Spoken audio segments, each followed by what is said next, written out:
आप सभी योद्धाओं का योद्धा बैच में स्वागत है। पहले दिन के ही वीडियो से आप सभी की डिमांड थी कि सर हिंदी और रीजनिंग की भी क्लासेस स्टार्ट करिए, तो वो दिन आ गया है। आज से आपकी हिंदी की क्लासेस स्टार्ट हो रही हैं। तो ये आप सब और हमारे लिए भी खुशी की बात है कि आप लोग हमें इतना प्यार दे रहे हैं और इसी तरह प्यार देते रहिएगा। और हिंदी की क्लासेस की बहुत डिमांड थी, इसलिए मैं लेकर आ गया हूँ हिंदी की क्लासेस। तो कहूँगा कि अधिक से अधिक अपने दोस्तों को ये वीडियो शेयर करिएगा और आप भी है कि हिंदी के वीडियोस डेली देखिएगा। हिंदी के वीडियोस अल्टरनेट में आएंगे, हर दूसरे दिन आपको हिंदी की वीडियोस मिलेंगी। और हिंदी यूपीपी के लिए बहुत रामबाण साबित होती है, या हम कह सकते हैं कि हिंदी विषय यूपीपी कांस्टेबल के लिए एक रीढ़ की हड्डी है। अगर आप इस विषय में बहुत अच्छा करके आते हैं तो आपको मेरिट में जगह मिल जाती है, क्योंकि हिंदी ऐसा है सब्जेक्ट आपका, हिंदी और जीएस, जिसमें टाइम नहीं जाता है। जो क्वेश्चन देखते ही आप उसे सही या गलत है कि करके आएंगे। तो इसलिए मैं कहूँगा हिंदी जो आपका ये है हिंदी की क्लासेस, इन्हें सीरियस होकर देखिएगा। तो आज से मैं आप लोग के लिए ला रहा हूँ योद्धा बैच स्पेशल हिंदी। तो पहले बात करते हैं कि यूपीपी में हिंदी के कितने प्रश्न आएंगे। तो आप सभी को मालूम होना चाहिए कि हिंदी के आपके प्रश्न आएंगे 37 प्रश्न हिंदी के आएंगे। और सभी स्टूडेंट अपना टारगेट ये बनाइए कि ये 37 के 37 प्रश्न मेरे सही होने चाहिए। इवन अगर 37 नहीं सही हो रहा है तो कम से कम 35 तो सही होने चाहिए। मेरी कोचिंग का जो पिछला बैच था उसमें मैंने हिंदी चलाया था। 37 में बच्चों ने 32 से 35 के बीच में क्वेश्चन सही करके आए थे। और जिन बच्चों ने यहाँ पे 32 से 35 क्वेश्चन सही किए थे, आज उनके पास वर्दी है, आज उनके कंधों पर वर्दी है। तो मैं इसलिए कहूँगा कि हिंदी बहुत आसान सब लोग समझते हैं, पर नहीं, इतना आसान ये विषय नहीं होता है। ये बहुत ही टफ भी होता है। पर हाँ, अगर आप डेली वीडियोस देखेंगे, मन लगाकर स्टडी करेंगे, तो आप भी इन 37 क्वेश्चन में 37 क्वेश्चन करके आएंगे। तो बात करते हैं कि इसमें पहली बात यूपीपी में सिलेबस क्या है, हिंदी के कौन कौन से चैप्टर आने हैं और कौन कौन से चैप्टर नहीं आने हैं। तो शुरू करते हैं कि पहला चैप्टर कौन सा होगा और लास्ट तक कौन से चैप्टर होंगे। तो मैं सारे चैप्टरों की मैं बात करता हूँ। आते हैं आपके कौन कौन से चैप्टर आएंगे। ये हिंदी का सिलेबस है आपका कि यूपीपी कांस्टेबल में हिंदी में कौन कौन से चैप्टर आपके आने हैं। पहला चैप्टर है हिंदी एवं अन्य भारतीय भाषाएं। तो सभी स्टूडेंट एक एक टॉपिक पे मैं एक एक चैप्टर पे मैं बात करूंगा, हिंदी एवं अन्य भारतीय भाषाएं। इसमें आपका आएगा हिंदी का इतिहास, हिंदी की उत्पत्ति कैसे हुई, भारतीय संविधान में कितनी भाषाएं हैं, और उन भाषाओं यानी अन्य भारतीय भाषाओं के बारे में बात करना, अर्थात हिंदी के इतिहास और हमारे भारत में बोली जाने वाली और जितनी भी भाषाएं हैं उनके बारे में बात करेगा। हिंदी व्याकरण का मौलिक ज्ञान, हिंदी व्याकरण के बारे में बात करेगा। हिंदी वर्णमाला जो हमारा आ से ज्ञा तक है उसके बारे में बात करेंगे। कई चीज़ें हैं वर्णमाला में जो शायद आपको नहीं जानकारी होगी, वो मैं एक एक चीज़ें मैं आपको बताऊंगा। फिर तत्सम, तद्भव और तत्सम यानी अर्थात हमारे संस्कृत के जो भी शब्द थे वो अब कैसे चेंज हो गए हैं, इन सारे शब्दों की हम बात करेंगे। वो तत्सम और तद्भव में आएगा। पर्यायवाची, ये भी इंपॉर्टेंट चीज़ है, सारे एग्जामों में पूछे जाते हैं। विलोम शब्द, अनेकार्थी यानी एक शब्द के अनेक अर्थ होते हैं, वो आपको है यहाँ पे। वाक्यांशों के स्थान पर एक शब्द, यानी एक कोई वाक्य दे देगा, उसके स्थान पर एक शब्द आप क्या बना सकते हैं, वो यहाँ पर प्रश्न उठेंगे। समरूपी भिन्नार्थ शब्द जैसे दे देगा 4 ऑप्शन में 3 ऑप्शन आपके मैच करेंगे और पूछेगा इनमें से समरूपी भिन्नार्थक यानी भिन्न कौन सा शब्द है। तो वो आप उस 4 ऑप्शन में 3 ऑप्शन आपके समान होंगे, एक ऑप्शन आपका भिन्न होगा, तो वो शब्द आपको ढूंढने पड़ेंगे। अशुद्ध वाक्यों को शुद्ध करना, अशुद्ध वाक्यों को शुद्ध करना, ये होगा कि अशुद्ध वाक्य होंगे उन्हें आपको सही शुद्ध करना होगा। उसमें 4 ऑप्शन होंगे और उन 4 ऑप्शन में सही वाक्य होगा, उस सही वाक्य को आपको ढूंढना होगा। इसमें ये ऐसे प्रश्न उठेंगे। लिंग की कोई भी शब्द है वो पुरुष लिंग का है या स्त्रीलिंग का है, ये आपको देखना पड़ेगा।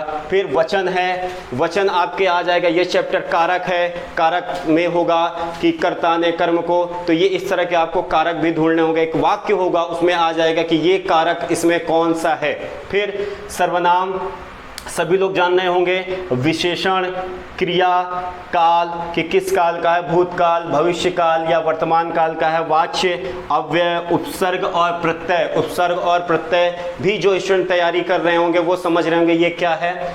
संधि, समास, विराम चिन्ह, मुहावरे एवं लोकोक्तियाँ, रस, छंद, अलंकार, अपठित बोध, कवि लेखक एवं उनकी रचनाएं अर्थात कवि और उनकी पुस्तकें, रचनाएं उनकी कौन कौन सी हैं, हिंदी भाषा में कौन कौन से पुरस्कार मिलते हैं। इसके अलावा अंत में ये दे दिया विविध।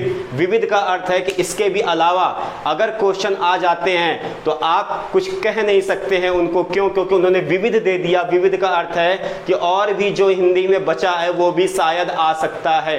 तो मैं सभी स्टूडेंट से ये कहूंगा कि आपको हिंदी में कंपटीशन में हिंदी जो भी आती है वो पूरा आपको तैयारी करके चलना है। इसमें ऐसा कोई भी चैप्टर नहीं है जो एग्जाम में ना आता हो। सारे चैप्टर आपके दे दिए गए हैं सिलेबस में, पूरी हिंदी उठा के आपको दे दी गई है। तो इसलिए मैं कहूंगा कि हिंदी को आसान मत समझिएगा। हिंदी जितना अन्य सब्जेक्टों में आप समय दे रहे हैं उतना ही समय आप हिंदी को भी देंगे। अब बात करते हैं हिंदी के लिए कौन कौन सी बुक है। तो पहली चीज, मेरी वीडियोस डेली आप देखिएगा, उसमें से बहुत आसानी से मैं सारे चैप्टरों को समझाऊंगा और जो एग्जाम में क्वेश्चन आए हुए होंगे उनको मैं बताता भी चलूंगा कि एग्जाम में कौन से क्वेश्चन आए हैं और ये क्वेश्चन किस सन में आए हुए हैं। और जो भी क्वेश्चन इंपॉर्टेंट होंगे, जो भी प्रश्न आपके इंपॉर्टेंट बनने वाले होंगे वो मैं आपको डेली बताता चलूंगा। तो इसलिए मैं कहूँगा कि वीडियो जरूर देखिएगा और अपने दोस्तों को भी शेयर करिएगा। फिर मैं सभी स्टूडेंट से मैं कहूँगा जो एज ए टीचर मैं अपनी बात में बता रहा हूं कि प्लीज एक बुक जरूर ले लीजिए हिंदी की। चाहे तो एक लूसेंट आ जाएगी आपकी और आदित्य पब्लिकेशन की हिंदी है, ये दोनों आदित्य की है। इन दोनों बुकों को अगर आप चाहें तो दोनों बुक आप ले लीजिए, लूसेंट और आदित्य। लूसेंट और आदित्य बुक ऐसी है जो आपके पीसेस स्टैंडर्ड तक की बुक है, तो दोनों बुक को ले लीजिए, इनसे तैयारी करना शुरू कर दीजिए। मैं सभी स्टूडेंट से कहूँगा अब आपके पास टाइम बहुत कम है, भर्ती किस दिन आ जाए ये आप नहीं जानते हैं। तो इसलिए अब आप ये मत सोचिएगा कि भर्ती आई नहीं है तो हम थोड़े ढीले हो जाएं। आप तैयारी अपने बनाई रखिए, क्योंकि तैयारी ये धीरे धीरे एक एक दिन की तैयारी ये आपको अंत में फ़ायदा देगी। तो इसलिए करूँगा मैं जूझे रहिए आप एक योद्धा की तरह। फिर बात करते हैं कि अभी से आपको क्या करना है। तो अभी से आपको करना क्या है, पर्यायवाची, विलोम शब्द, अनेकार्थ और ये यहाँ पे कवि लेखक एवं रचनाएं और हिंदी भाषा के पुरस्कार। तो ये तीनों, ये 1 2 3 4 5 इन चैप्टरों को आप बुक से क्या करेंगे, थोड़ा थोड़ा याद करना चालू कर देंगे। क्यों? क्योंकि मैं यहाँ पे बता तो दूंगा कि कौन से पर्यायवाची इंपॉर्टेंट है, कौन से विलोम शब्द इंपॉर्टेंट है, पर इन्हें आपको क्या करना पड़ेगा, याद करना पड़ेगा। तो ये याद करने का काम आप अभी से शुरू कर दीजिए। क्यों? और एक दूसरी बात, जैसे लूसेंट और आदित्य की बुक आप खोलेंगे, अगर आप विलोम शब्द में जाएंगे या इन चैप्टरों में जाएंगे तो वहाँ पे आएगा कि ये सन में आए हैं। तो मोस्टली जो मोस्ट इंपॉर्टेंट वहाँ पे होंगे शब्द, उनके पर्यायवाची, उनका विलोम शब्द, उनका अनेकार्थ, ये चीज़ें आप याद करना से शुरू कर दीजिए। खासकर मैं कहूँगा पुरस्कार, लेखक, कौन से लेखक ने कौन सी बुक लिखी है, कौन सी रचनाएं की है, इनको भी याद करना चालू कर दीजिए। क्योंकि समझाने का काम मैं आपको समझा दूंगा, लेकिन याद करने का काम ये आपका होगा और ये आप करेंगे। तो आशा करता हूं कि मैं जो समझाना चाह रहा था वो आपको समझ में आ गया होगा। फिर मैं सारे स्टूडेंट से कहूँगा हिंदी को आसान मत समझिएगा। हिंदी आपके एग्जाम की रीढ़ की हड्डी है। यही हिंदी आपको, अगर आप हिंदी में 37 से 37 क्वेश्चन करके आ जाएंगे, क्यों? क्योंकि हिंदी में टाइम नहीं लगता है, रीजनिंग में टाइम जाएगा, मैथ में टाइम जाएगा, लेकिन हिंदी और जीएस का पोर्शन दो ऐसा पोर्शन होता है जहां पे टाइम नहीं जाता। तो मैं स्टूडेंट से कहूंगा कि इन सब्जेक्टों में भी थोड़ा सा अधिक फोकस करिए। लोग जीएस में फोकस करते हैं पर हिंदी में फोकस नहीं करते। मैं कहूँगा हिंदी में फोकस करिए। अगर आपने सही से मेहनत की तो 37 से 37 क्वेश्चन आप सही करें और मेरे वीडियोस जरूर देखिएगा। मैं गारंटी दे रहा हूँ आपको कि कम से कम 37 में क्वेश्चन आपके 30 से लेकर 35 के बीच में मैं अपनी इन्हीं वीडियो से मैं फंसवाऊँगा। आपके एग्जाम में मेरे ही वीडियो से क्वेश्चन आएंगे। बस आज के लिए इतना ही। तो कल से मिलते हैं आपको हिंदी के वीडियो से। पहला चैप्टर होगा हिंदी का इतिहास। जय हिंद, जय भारत।